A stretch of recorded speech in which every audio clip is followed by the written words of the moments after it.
Oh, it's been a long time since we've been here talking to you guys about Cubs baseball, about the world of scouting, and it is always great to do it, and we appreciate you guys for being here, part of the MLB Scout podcast. He's Tim Wilken, and I'm Mick Gillispie. We got a lot to get into today. This is episode 13, by the way, of the MLB Baseball Scout podcast. Before we get into anything else, and we've got a lot to talk about, including the influx of young players to the big leagues, which we're seeing a revolution in that right now. I want to remind all of you guys that we want you to be part of the channel. Like, subscribe, give us a thumbs up. Thanks for being here. Join our roster. We think you guys are top prospects, and we want to make sure that you're part of the channel.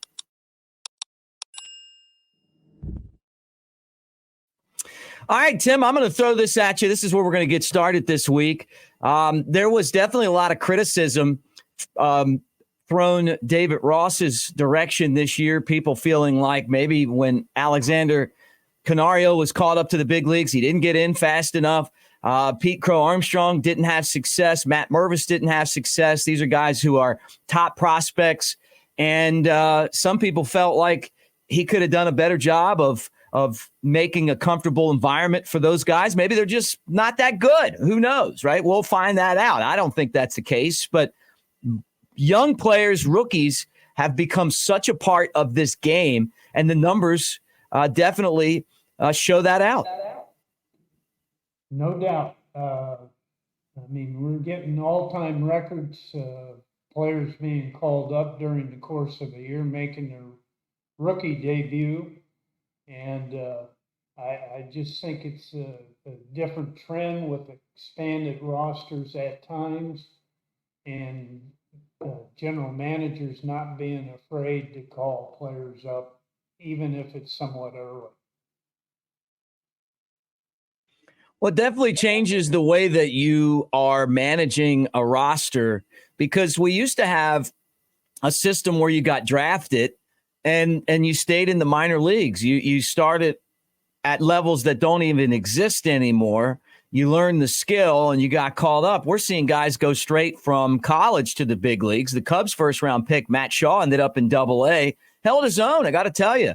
Is it that the college game's getting better and there's a lot more college guys being drafted, or are guys learning the skill set maybe because of camps and, and lessons from former players, professional players, big league players? Or is baseball watered down, or am I missing something?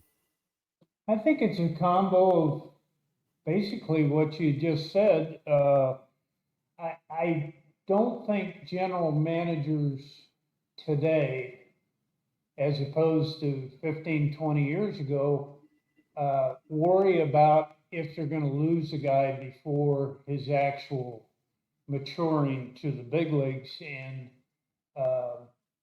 they're a little bit more positive about bringing a player up.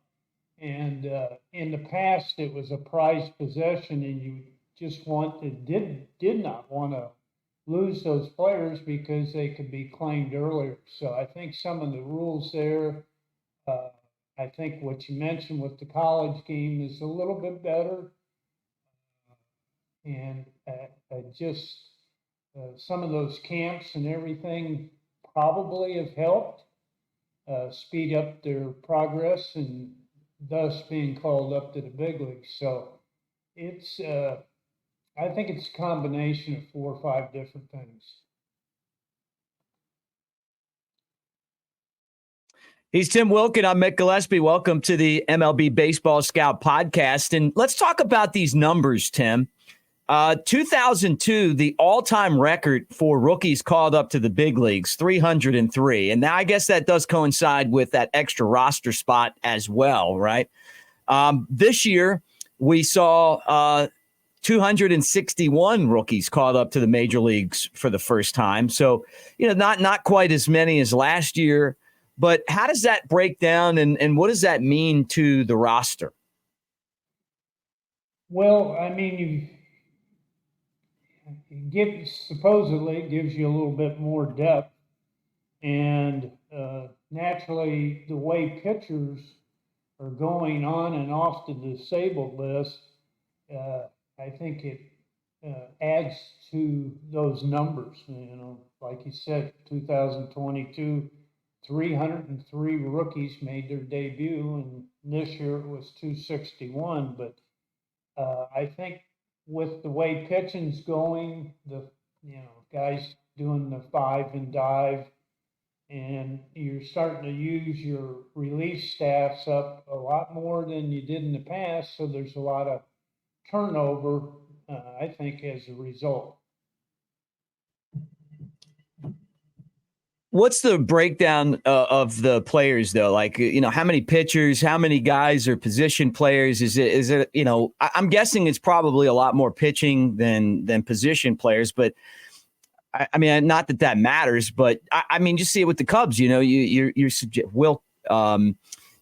Wicks got called up. We saw Luke Little get called up. We saw Javier Assad, who I think actually got there last year, but still, I mean, you see a lot of these rookies that are pitchers more so than position players. No doubt. And the breakdown for this year, I only did 2023, but like I said, it was 261 rookies called up. 147 of those were pitchers, and naturally right-handers were 109 out of that group, and left-handers 38. There was 48 infielders called to the big leagues this year for their rookie debut, 40 in the outfield and 26 behind the plate. So definitely pitchers, and probably philosophically the way managers and GMs are doing the 5 and dive, and it's I just think all those pitchers are some of the results of injuries, and some guys just plain running out of gas during the course of the season. From a scouting perspective, and of course, you're a former scouting director, including the Cubs. What does it feel like when you go out and you get these guys, you draft them, and then you turn them over, they get developed, and then you talk about 5 and dive, right? Then all of a sudden they're free agents, and maybe they go somewhere else. Does that really affect the morale of the scouts, or is that just you understand that that's just part of the game? It's more part of the game, and there was a lot of history that I had through the years, being an area scout that did pro work and things like that, where Pat Gillick helped me a lot with saying that the player may not be the best for your team because he's used in a deal. And I can give you an example. One of my first years with Toronto, I signed an infielder named Mike Sharperson, who played in the All-Star game one year. And Pat called me up and said, "Hey, we got a chance to get this guy from the Dodgers who had pitched at Vero Beach that season." And he says, "I really liked your report from him out of the Florida State League." And it was Juan Guzman. And I learned from an early age, you want him to be for your club, but the best thing may be for your club is to get someone you really need. And Juan Guzman turned out to be that. And ironically, both of them played in the same All-Star game against each other. So it was a good trade for both at the time. Guzman had more of an extended career, but you just kind of got to say, okay, we did our job as scouts and scouting directors, and we got the guy to the big leagues and had a chance to be a productive player, but you could help yourself a little bit more, possibly in a deal, and you're kind of geared into that. It's definitely part of the job, drafting guys, developing, getting guys to the big leagues. I guess if they get to the big leagues, that's a win for all of you guys. as scouting director, special assistants and all that. Tim, let's talk about a guy who's had a ton of success, and we might not really think about him that much anymore because he's not with the Atlanta Braves organization, but some of the fruits of his labor, and I'm talking about Brian Bridges, who was the Atlanta Braves scouting director from 2015 to 2018, is showing up because a lot of these guys that he was part of bringing into the organization are helping the Braves to this team that's already won a World Series. Then they had the best team in baseball this year, and I felt they were the best team in baseball by far. Talk about Brian Bridges and what he was able to do in Atlanta. Oh, I mean, for a 4-year period, and you mentioned it earlier, 2015 to 2018, they graduated 19 players to the big leagues. 17 of those were pitchers, and 2 of them were everyday players, Austin Riley being the leader in the clubhouse, but and also Drew Waters, who's now playing outfield for the Kansas City Royals. Had some pretty good pitchers in A.J. Minter, Michael Soroka, and quite a few, Ian Anderson. And just as we had mentioned earlier, that sometimes you're going to lose guys that got to the big leagues, and they had a pitcher they had taken named Patrick Weigel in the 7th round of 2015, and he was traded for Arcia, who is now the shortstop for the Braves. So the return on that was tremendous for the Braves, and they had the resources in Weigel to make that deal. So, I mean, to put 19 guys in a 4-year period, that's about 4/5 of a 25-man or 26-man roster. So it's hats off.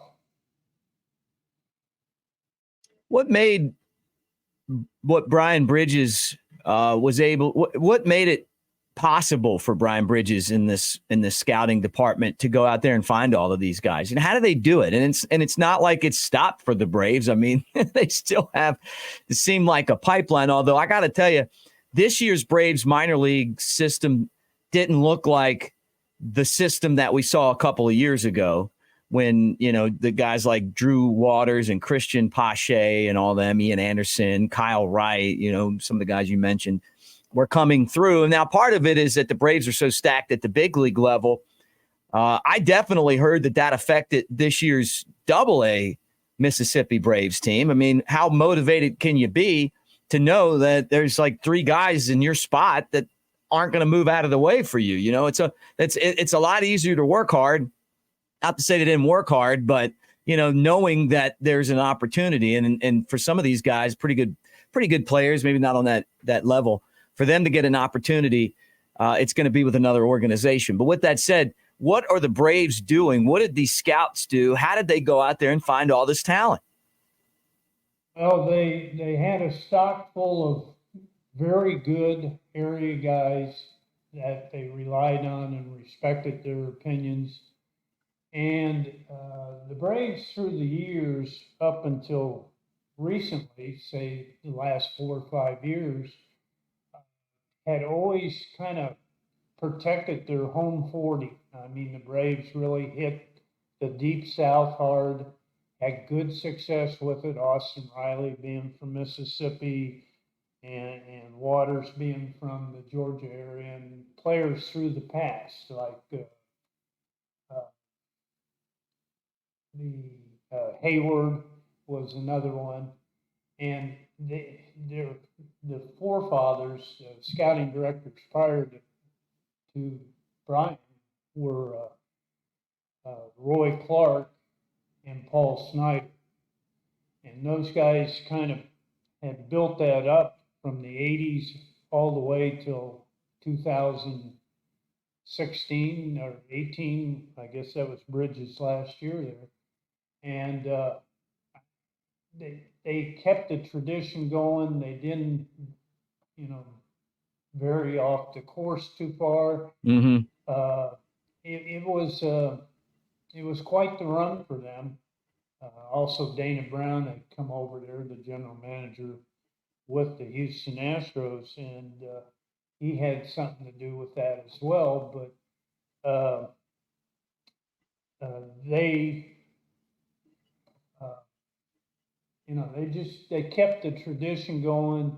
They stayed with drafting locally to some degree, and they had wonderful area scouts that really worked it hard. A lot of guys that had some experience playing minor league baseball that were just gamers, and they got it. They understood what instincts mean, and you're seeing some of that with some of the flaws in some of these playoff games where you're saying, geez, weren't these guys brought up, taught, whatever.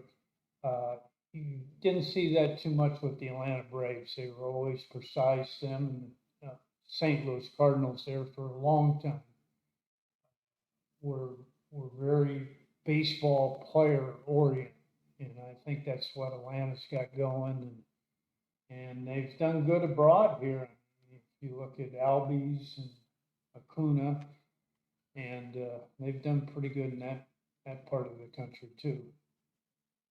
I was always impressed too with the staff that they had in their development, in the minor leagues. I mean, give you an example. The Cubs had a pitching coach, and this isn't a shot at any other pitching coach that I've seen in Double-A, but I've been there a long time, and the best one is Dennis Llewellyn. He's the best pitching coach that the Smokies have ever had. And the reason is that he could develop the top-notch guys, the Andrew Kashners, those type of guys. But then he would also take guys who, like a Casey Coleman, that weren't maybe prospects and turn them into big league players. He could take the not just the star player, but he just made the team better, and they got better. And when Theo took over and Jim Hendry left, I think that he wasn't sure if he was going to have a job. Probably should have just stayed.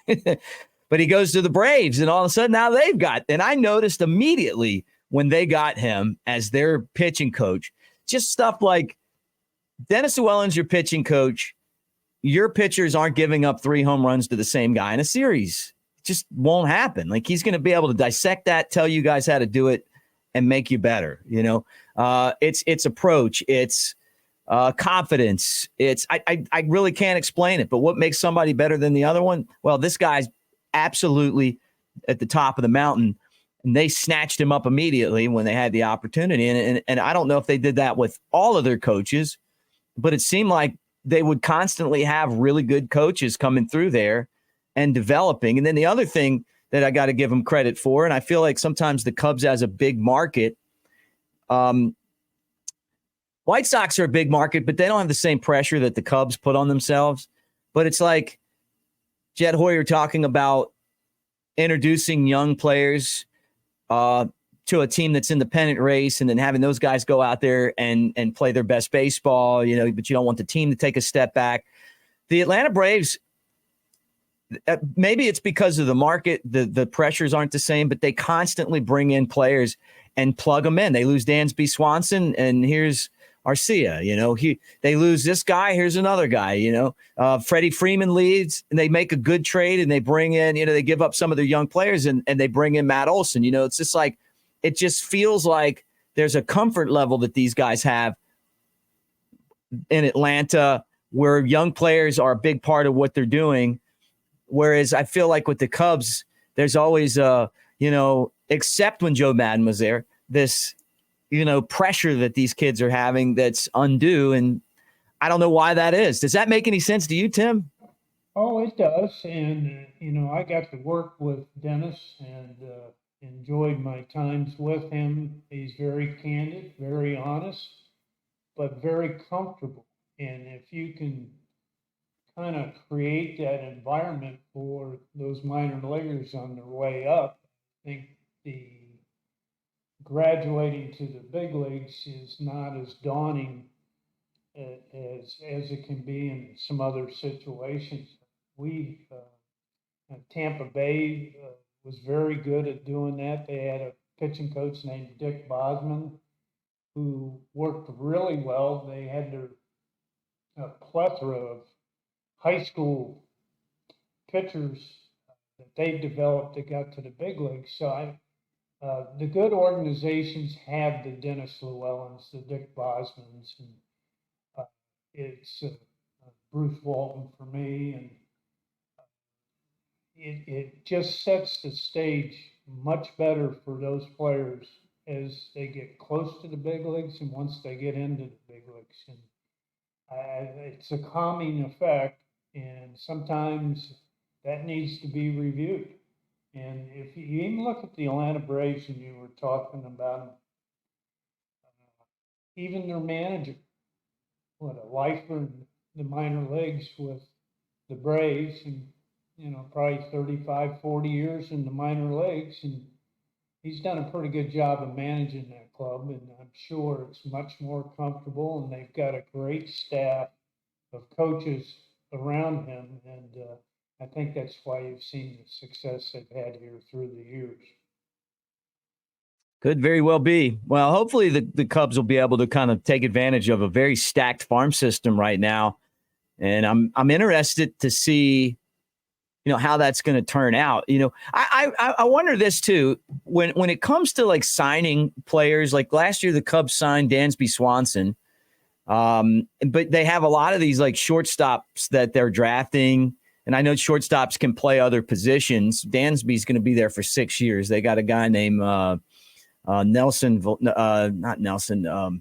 Luis Vasquez, who is their AAA shortstop. That's a big leaguer. I don't know where they're going to put him, maybe at third or something. But and then they signed Seiya Suzuki, who had a great season, to play right field. But they had like a lot of outfield prospects that are coming, and then they made the Nelson Velasquez trade to Kansas City for Jose Quaz, which I thought was a terrible trade at the deadline. And I mean terrible as in you gave up an everyday position player for a middle reliever, but at the same time, I mean, where's he going to play? When you're drafting and developing and you have players that are coming up that play a certain position, how do front offices look at that? Do they say, hey, we got to keep that spot available for these guys? Or if the opportunity comes up to get someone like a Dansby Swanson or a Seiya Suzuki, but it's going to block a guy, do you do that? How does all that work? Well, I most of it, as a lot of people would say, takes care of itself. But that's only if you've got that depth to have that rich of wealth there, player-wise, and it's something that needs to be recognized more. But at the same time, you can't draft for position. You draft what you perceive to be what's the best player in this situation. Maybe later on in the draft, you start taking pitchers or whatever you feel there's a need for, but you definitely draft what you think is the best guy on the board. And you just can't draft away from your strengths, because those strengths can become depth, and depth can be used in deals. I guess, and that's the strategy. I mean, and look, this system, Cub system's pretty good right now, and I'm just hoping that those guys are going to be able to make the jump. I was disappointed in what I saw with Pete Crow Armstrong, because I watched him play so many games, and it wasn't that he didn't get a hit while he was in the big leagues. It was his base running, the way that he played the outfield wasn't quite what I'm used to with him. He just looked tight, and baseball has the ability to do that to you. I thought Joe Madden was the best manager I've ever been around as far as making a clubhouse comfortable so the guys, whether they've been there forever or not, could go up there and do their best. I don't know what the clubhouse is like in Chicago, but just watching that and, kind of seeing the lineups every day. And then, from what people tell me, I mean, it just feels like maybe there's a little apprehensiveness because, guys like Matt Mervis weren't able to go up there and succeed. And maybe that, for the manager puts him in a bad spot where he's like, hey, they're making me play. They want me to play these young guys, but maybe they're not as good as, or they're not ready as the front office thinks they are. How does that work too? Is that something that as a scouting director, I mean, I know that you're not directly involved in that, but I mean, is that something that you look back? You've also been a special assistant. How do they deal with something like that? That's a good question. I'm not sure there's an answer for it, but there has to be consistency throughout the organization to hopefully create that kind of environment where players are more comfortable when they get to the big leagues. And I know the Chicago Cubs and Wrigley Field and all that can be kind of scary for guys that have never been there before. Right. You can look on the other hand and you say, hey, Jordan Wicks did pretty darn good. But I think you probably even knew that when he got to Knoxville and could see his demeanor and his confidence. And I don't know if you'll ever see too many players like Wicks, but others, it's a tough road to hoe for a lot of rookies. And you just got to create as much as you can an environment that is comfortable for those players when they get to the big leagues. And I mean, you don't give them things. They're going to have to earn it. But if they're more comfortable, I think the success rate will trend upwards.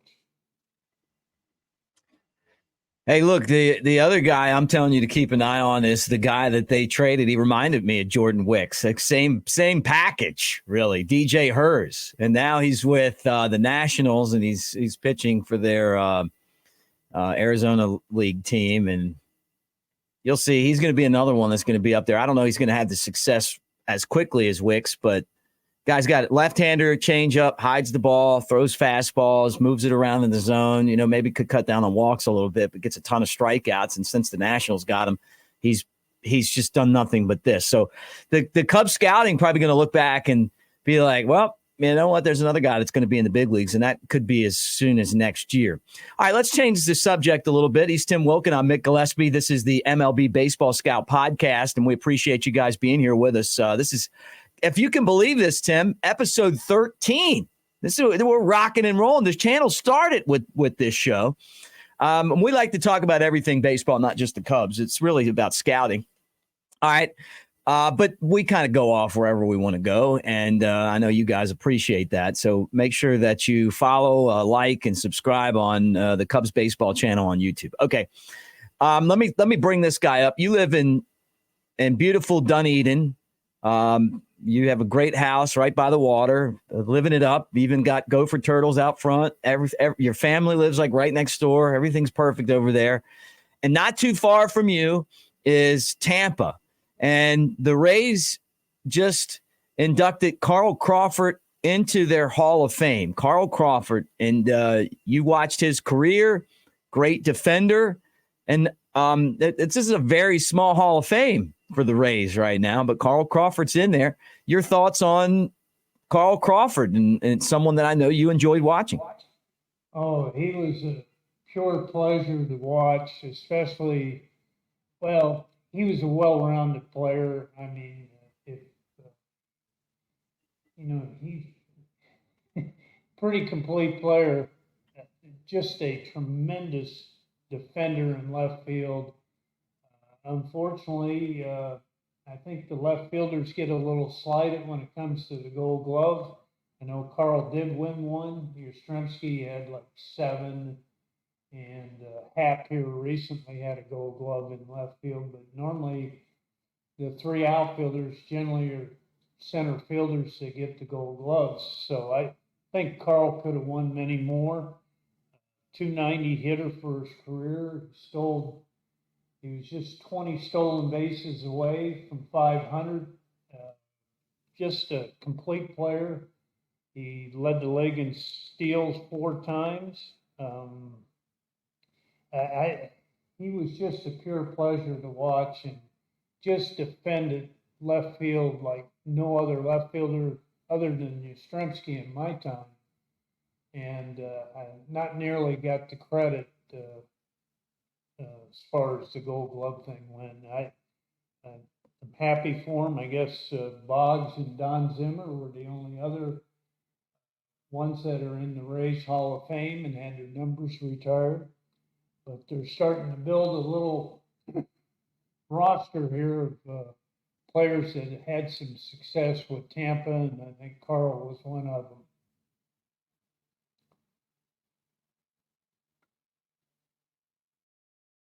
No, Carl Crawford with the Rays. Tim, did you notice that the Rays had a playoff game that no one showed up for? What the hell happened there? I mean, it's amazing. And, the new park's going to be 2-3 miles away. So I'm going to say good luck, but I'm going to cross my fingers too, because it's, you would have thought they would at least had 30,000 in there, and it just wasn't to be. So other than saying that it could possibly be in another spot in the Tampa Bay area, I would have been all for that. But they've come up with the idea that they think this park's going to be a good one. So I like the layout and everything of it that they showed, but it's unfortunate. And I think the time of the week was not really good either. I'm not making excuses, but there just weren't many people in there. A lot of open seats. Yeah, a ton of open seats. Do you think the location of the new park is going to make a difference? I know that people have complained about the old park, but it's a playoff game, and it's like the lowest attended playoff game since what they said, like 1919, which is crazy, right? Or is it this bridge that everyone keeps talking about that no one wants to go across? So why would they put the ballpark on that side of the bridge if that's the reason why people don't like going over there? They don't like getting stuck on that bridge. Yeah, it must be the corporate dollars, because I saw some proposals for some of the parks that were proposed over in Tampa, and I liked most of them. And I thought, hey, that's the most central locale. And it's even a tough drive for myself to get to Tropicana, and it's every bit of 40-45 minutes getting there, and that's with halfway decent traffic. So it's tough. Probably the people that have it the best outside of this county, Pinellas, is the people from Sarasota, Bradenton, but it kind of locks off the rest of Tampa, possibly Orlando, Polk County, Pasco County. So I've always kind of hoped it would have been over there, even though it's my own county. Tim, unfortunately, we lost Joe Christopher, an unsung hero and a longtime great baseball man. He was on the 1960 World Series champion Pittsburgh Pirates, who upset the unbeatable Yankees. Bill Mazeroski hit the walk-off home run that helped beat them. And one of the great plays in the history of the game, right? This team, though, you were telling me before we started this, for whatever reason, these guys lived really long, great lives, like a lot of players on that 1960 Pirates team. Yeah, I think they had, up till about 3 years ago, 17 of the 25-man roster was still alive, and the ages varied anywhere from 83 to 94. I mean, it was incredible. And there's still 10 or 12 guys that are still alive today off that 60 roster of the Pittsburgh Pirates. And I mean, there's some good ones on that team. And Roberto Clemente, one of his first years in the big leagues, unfortunately died in a plane accident. But a lot of those guys have had a long, healthy life. And I mean, their top pitcher, who had won 20 games once or twice with Pittsburgh, Vern Law, he's still alive. He's 93. Their all-time saves leader, Roy Face, he's 95 years old. He's still alive. And many others. I mean, they've got Bob Skinner, who's ex-big league manager, all-star. Bill Verdon just passed away recently. He was another manager. Dick Grote, who passed away just this April, was MVP and pretty darn good basketball player at Duke University. But then you got Mazeroski, who is the second Hall of Famer on that team with Clemente, and he's 87 years old. So the health of that club and the longevity of life for that team is probably unparalleled. And one of the legendary teams to ever play in Major League Baseball history, the 1960 Pirates. And now, I mean, how bad the Pirates have been for such a long time, but they won in 1960. They won in 1971. And in 71, they beat the late, great Brooks Robinson. We just lost Brooks Robinson. You and I haven't even talked about that.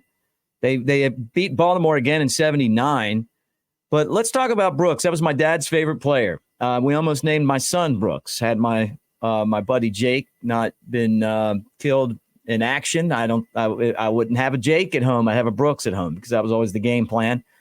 But I heard about Brooks Robinson every time I heard about baseball. As a kid, you had to, get the rubber ball and throw it up against the wall, and that's how you learned how to have cat-like reflexes. And you had to dive to catch the ball and throw it. And 1970 World Series, Brooks did this and he did that, and he made all these plays, and he was the MVP against the Reds. He came up with Baltimore. He took time for people. He used to do these autograph signings at the Crown gas station in Baltimore. And if you met him, you would have no idea that he was the greatest baseball player in Baltimore history, just because he treated everyone so kindly and nice. And he just cared so much.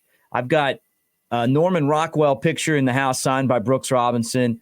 Another one from him in the 1970 World Series signed by Brooks Robinson. Because for my dad, because every time I see him, I think about my dad. And I don't have a lot of Cubs stuff in the studio. And the reason why is because I have a room in the house that's dedicated to my baseball stuff in the Cubs. And then Brooks Robinson. Did you ever get a chance to meet him? And what were your thoughts on the great Brooks Robinson?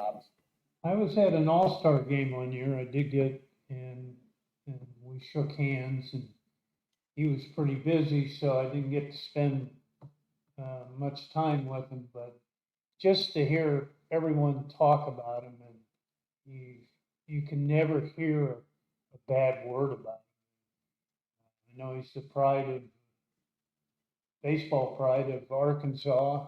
16 Gold Gloves was really fun to watch, and some of those plays he made against the Reds in that World Series, pretty impressive. Just to keep that going, and hopefully it was a total, complete life for him, and he was a pure pleasure to watch through the years.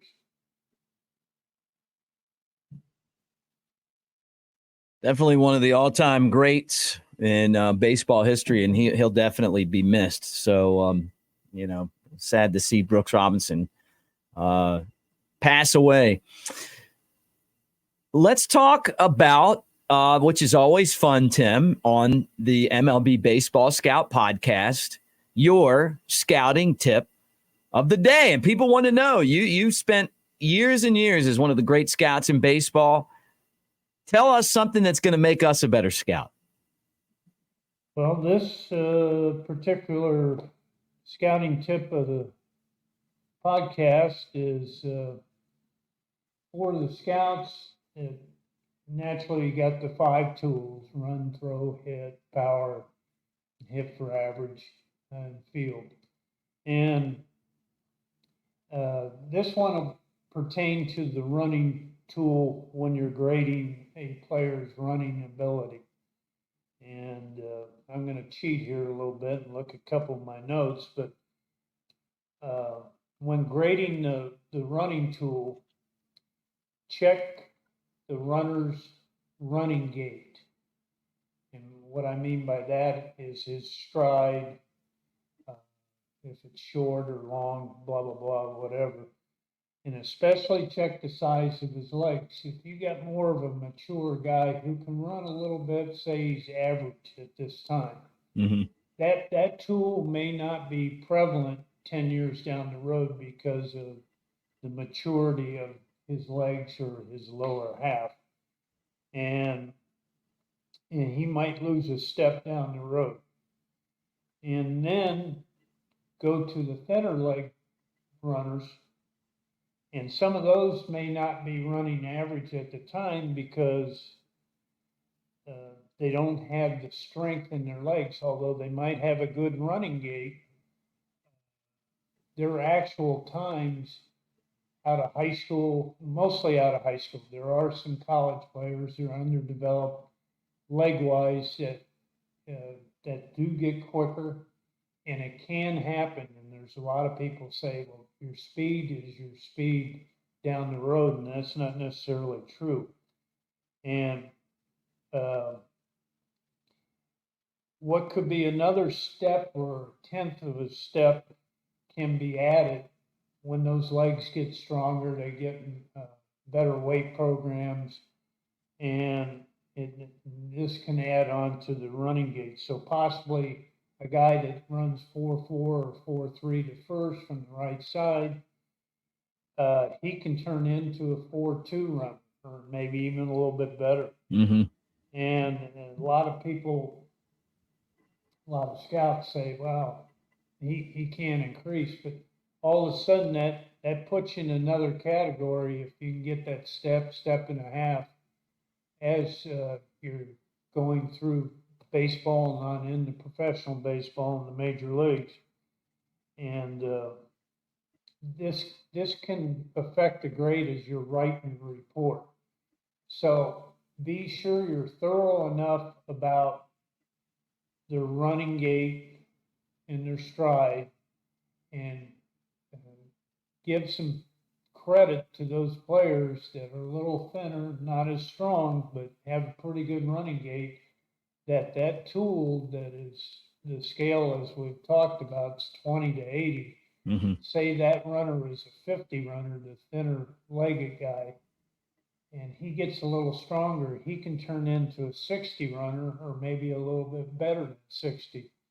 And if he's got an idea and has some instincts on the base pass, that can turn into stolen bases. And with our new rules and the size of the bags, that may increase quite a bit. So that emphasis going from this point on, now that you've seen what's happened in the major leagues, and we've seen it in the minor leagues for a little bit, that stolen bases has become quite the catch. And if you're in line as a scout and you can see that strength acquired through the years after they sign might turn into another step or step and a half. So there's your running tool. And it was kind of, I got thinking about it here about a few days ago, and I think we ran by it other than just put the grade there and the times that he ran. But now that turns into stolen bases and more run producing.